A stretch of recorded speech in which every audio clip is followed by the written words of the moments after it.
नमस्कार, मैं डॉक्टर अर्चना कंकाल फ्रॉम सह्याद्री हॉस्पिटल, शास्त्री नगर, पुणे। आज हम बात करेंगे ब्लीडिंग ड्यूरिंग अर्ली प्रेगनेंसी के बारे में। आप सोचिए कितने मंथ से या शायद 1-2 साल से भी आप प्लान कर रहे हो, सब कुछ जैसे आपके डॉक्टर ने कहा वैसे आपने फॉलो किया, फॉलिक एसिड शुरू किया, and then one fine day you get to see those magic 2 lines. You are so happy, you are enjoying, you are getting to know the changes going on in your body, और अब doctor visit भी हो जाता है, and then suddenly one fine day you see a small spot और a small drop of blood, और डरा देता है आपको, बहुत डर लगता है, ऐसे लगता है कि कुछ हुआ तो नहीं, कुछ प्रॉब्लम तो नहीं है। तो इसी के बारे में आज हम जानकारी लेने की कोशिश करेंगे। Bleeding during pregnancy is quite common, it's not that uncommon.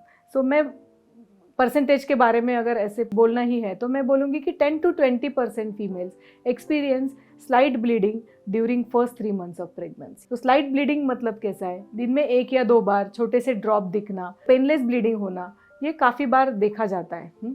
और इसके रीजंस मोस्टली हार्मोनल डेफिशिएंसीज या लो लाइंग डेवलपिंग प्लासेंटा, या किसी को कुछ पेशेंट्स को इम्प्लांटेशन ब्लीडिंग भी कुछ दिन तक रहता है।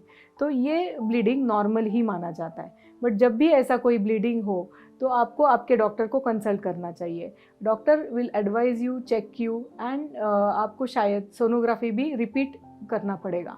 सोनोग्राफी में बेबी के हार्ट बीट्स ठीक तरह से चल रहे कि नहीं, ये जानना बहुत ज़रूरी होता है, क्योंकि bleeding in pregnancy sometimes may be a sign of miscarriage also. अंदर ही अंदर कभी कभी बेबी का हार्ट बीट रुक जाता है, बेबी का ग्रोथ रुक जाता है, और उसका फर्स्ट साइन होता है that the baby is not growing, the mother में एक्सपीरियंस सम ब्लीडिंग। यूजुअली ऐसी सिचुएशन में जब बेबी अंदर ग्रो नहीं हो रहा है, ब्लीडिंग का कलर ब्राउनिश या डार्क रेडिश होता है, और मदर को कोई भी सिम्टम जैसे नौशिया हो, वॉमिटिंग हो, या थोड़ा सा टायर्डनेस, ब्रेस्ट पेन, ऐसा कुछ भी रियलाइज या फील नहीं होता है। सो ऐसी सिचुएशंस में प्रेगनेंसी एबनॉर्मलिटीज़ होने के चांसेस ज़्यादा रहते हैं।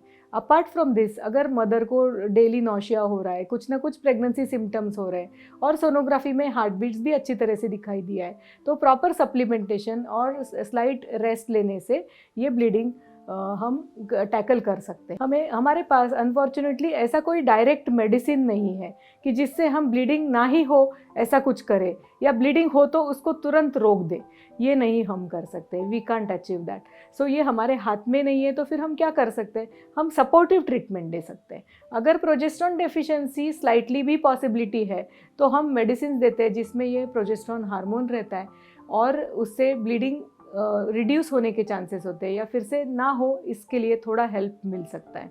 प्रोजेस्टेरॉन थोड़ा बेबी के ग्रोथ में या यूट्रस को रिलैक्स रखने में भी सपोर्टिव रोल प्ले करता है। बहुत सारे पेशेंट मुझे ये भी पूछते हैं कि डॉक्टर आपने टैबलेट ही दिया, कोई इंजेक्शन नहीं है क्या? तो इंजेक्शन और tablets the role is similar.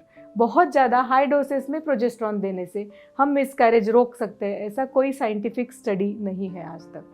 तो slight support and proper counselling, tender loving care, this is about bleeding during early pregnancy. इसी के बारे में और कुछ आगे जानकारी आपको चाहिए तो आप नीचे दिए हुए नंबर्स पे हमें कांटेक्ट कर सकते हो और अधिक जानकारी पा सकते हो। Thank you.